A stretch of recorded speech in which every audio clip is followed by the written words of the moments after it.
മജിസ്ട്രേറ്റിനെ ശത്രുവാക്കിയിട്ട് നമ്മൾ ഇവിടെ എങ്ങനെ കച്ചവടം ചെയ്യാനാ? നിനക്കിപ്പോ സമാധാനായല്ലോ? ആയി. എന്റെ ലക്ഷ്യം സഞ്ജുവിന്റെ കേസ് മറ്റൊരു കോടതിയിലേക്ക് എത്രയും പെട്ടെന്ന് മാറ്റാന്നുള്ളതാ. അവൻ എന്ത് കാരണത്തിന്റെ പേരിൽ പറയുവാണെങ്കിലും ഇപ്പൊ കേസ് മറ്റൊരു ജഡ്ജിന്റെ പരിഗണനയിൽ എത്തിയില്ലേ?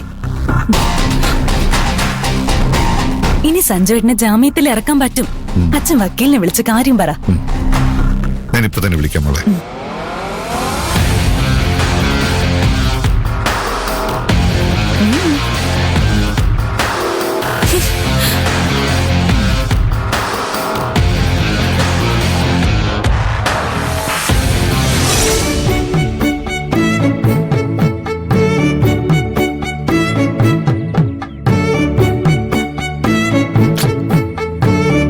അവനെന്താ ഇത്രയും നേരോട്ട് വരാത്തത്?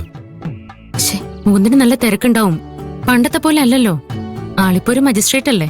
ഓ ശരിയാ, ഞാൻ ചിലപ്പോ അതങ്ങ് മറക്കും. ഗിരി, മുകുന്ദൻ വന്നാൽ ഉടനെ സ്റ്റേറ്റ്മെന്റ് റെക്കോർഡ് ചെയ്യണം. ആക്രമിച്ചവർ സംസ്ഥാനം വിട്ടു കാണും. അവരെ കൈ കിട്ടാനുള്ള സാധ്യത വളരെ കുറവാണ്.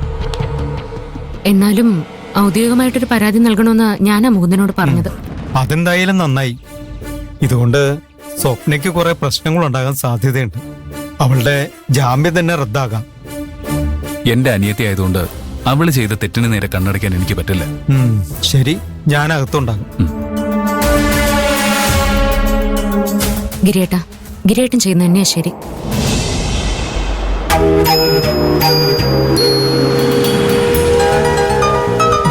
മുകുന്ദനെത്തിയല്ലോ.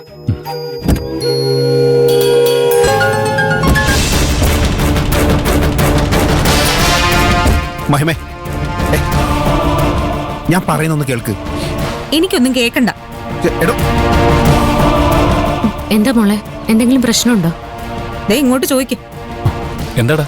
ഏയ് ഒന്നുമില്ല, വാ നമുക്ക് പരാതി കൊടുക്കാം. അങ്ങനെ ഒഴിഞ്ഞു മാറരുത്.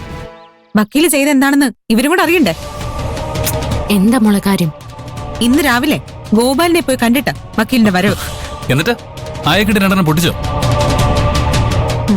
അങ്ങനെ ചെയ്തിരുന്നെങ്കിൽ ഞാൻ കൈയടിച്ച് പ്രോത്സാഹിപ്പിച്ചേനെ.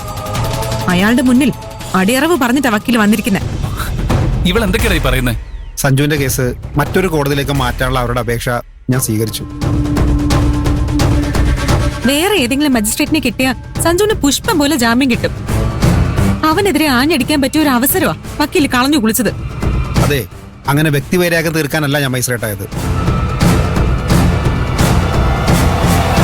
എന്നാലും നീ ഒഴിഞ്ഞു മാറണ്ടായിരുന്നു.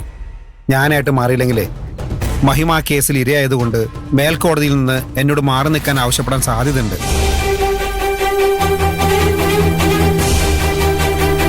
അവരായിട്ട് മാറ്റുന്നതിൽ അന്തസ് സ്വയം ഒഴിഞ്ഞു മാറുന്നതല്ലേ? പക്ഷേ വക്കീൽ ഒഴിഞ്ഞു മാറിയത് ഗോപാലൻ കൊല്ലാൻ വീട്ടിലേക്ക് ആളുകളെ വിട്ടത് കണ്ട് പേടിച്ചിട്ടാന്ന് അവർ കരുതും. എടോ, അവരെന്ത് വേണമെങ്കിലും കരുതിക്കോട്ടെ, എനിക്കത് വിഷയമൊന്നുമല്ല. തനിക്ക് ഞാൻ പേടിച്ചും തോന്നുന്നുണ്ടോ? എനിക്കങ്ങനെ പേടിയുണ്ടെങ്കിലേ അയാൾക്കെതിരെ പരാതി കൊടുക്കേണ്ട കാര്യമുണ്ടോ? ഞാൻ പണ്ടത്തെ പോലെ വെറും ഒരു വക്കീലൊന്നുമല്ല. ഒരു സാധാരണക്കാരനെ പോലെ പ്രതികരിക്കാൻ എനിക്ക് പറ്റില്ല. ഞാനേ നിയമത്തെ ബഹുമാനിച്ചേ പറ്റൂ. അത് തനിക്കും ബാധകമാണ്.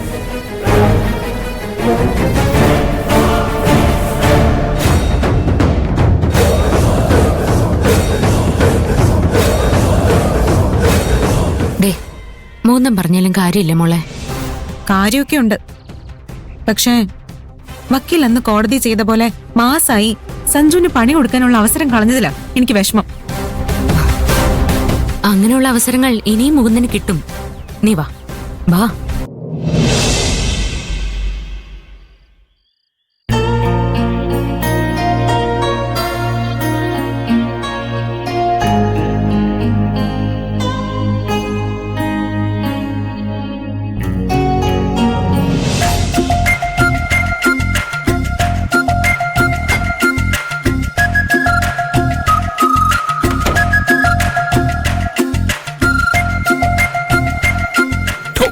ഹലോ, എന്താ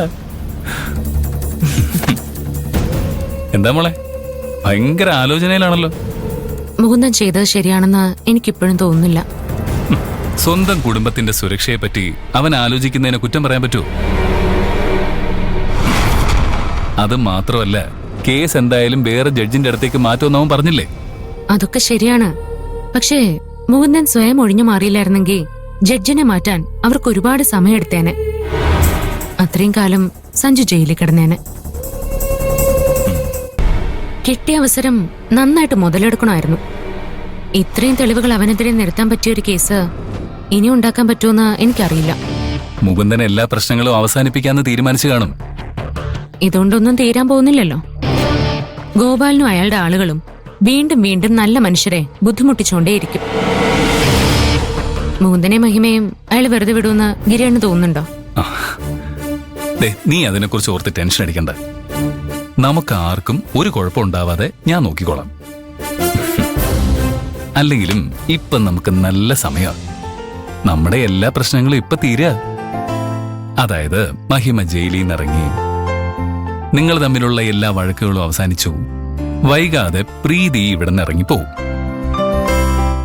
പിന്നെ നമ്മുടെ ജീവിതത്തില് സന്തോഷവും സമാധാനവും മാത്രമേ ഉണ്ടാവൂ. അതുകൊണ്ട് വെറുതെ ഇങ്ങനെ ദുഃഖപുത്രിയെ പോലെ ഇരിക്കാതെ വല്ലപ്പോഴും ഒരിക്കൊന്ന് ചിരിക്ക്. എന്നാലേ നിന്റെ എന്റെ കൊച്ചിന്റെ ആരോഗ്യം മെച്ചപ്പെടൂ. നമ്മൾ രണ്ടുപേരും ഒരുപാട് ദുരിതങ്ങൾ അനുഭവിച്ചിട്ടുണ്ട്. ഇനി ജീവിതം ആസ്വദിക്കുന്നതിൽ തെറ്റില്ലെന്ന എന്റെ പക്ഷം. ആ, എങ്ങനെ ആസ്വദിക്കാനാ ഗിരിയേട്ടന്റെ പ്ലാൻ? ആ, അത് ഞാൻ പറയാം. ഇടയ്ക്കൊക്കെ ദൂരെ എങ്ങോട്ടെങ്കിലും ഒന്ന് കറങ്ങാൻ പോവാം, പുറത്തുനിന്ന് ഭക്ഷണം കഴിക്കാം, വല്ലപ്പോഴും ഒരിക്കലും സിനിമയ്ക്കും പോവാം. ഇങ്ങനെ ഓരോന്നൊക്കെ ചെയ്താലല്ലേ നമ്മൾ തമ്മിലുള്ള റൊമാൻസ് ഒക്കെ വർക്കൗട്ട് ആവൂ. ആവോ എനിക്കറിയില്ല.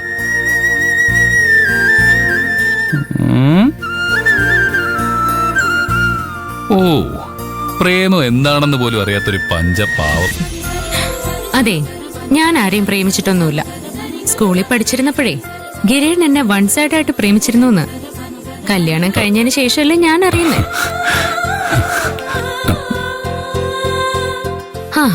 നല്ല പ്രായത്തിൽ ഇതിനൊന്നും നിൽക്കാതെ ഒരു കുഞ്ഞിന്റെ അച്ഛനാവാൻ പോകുമ്പോഴാണോ ഈ പണിക്കൊക്കെ പോകുന്നത്? അയ്യേ, അതിന് നമുക്ക് വലിയ പ്രായമൊന്നും ആയിട്ടില്ല.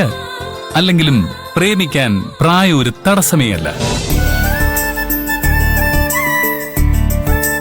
അത് മാത്രമല്ല, ഇപ്പൊ കിട്ടുന്ന അവസരം പിന്നെ കിട്ടിയെന്നും വരില്ല. കുഞ്ഞുണ്ടായി കഴിഞ്ഞാൽ പിന്നെ നമ്മൾ അവരുടെ പുറകെ തന്നെ ആയിരിക്കും. ആ തിരക്കിനിടയില് പിന്നെ നമുക്ക് ഒന്നിനും സമയം ഉണ്ടാവില്ല. അതുകൊണ്ട് എന്തെങ്കിലും ചെയ്യാൻ ആഗ്രഹമുണ്ടെങ്കിൽ ദേ ഇപ്പോഴേ നടക്കൂ.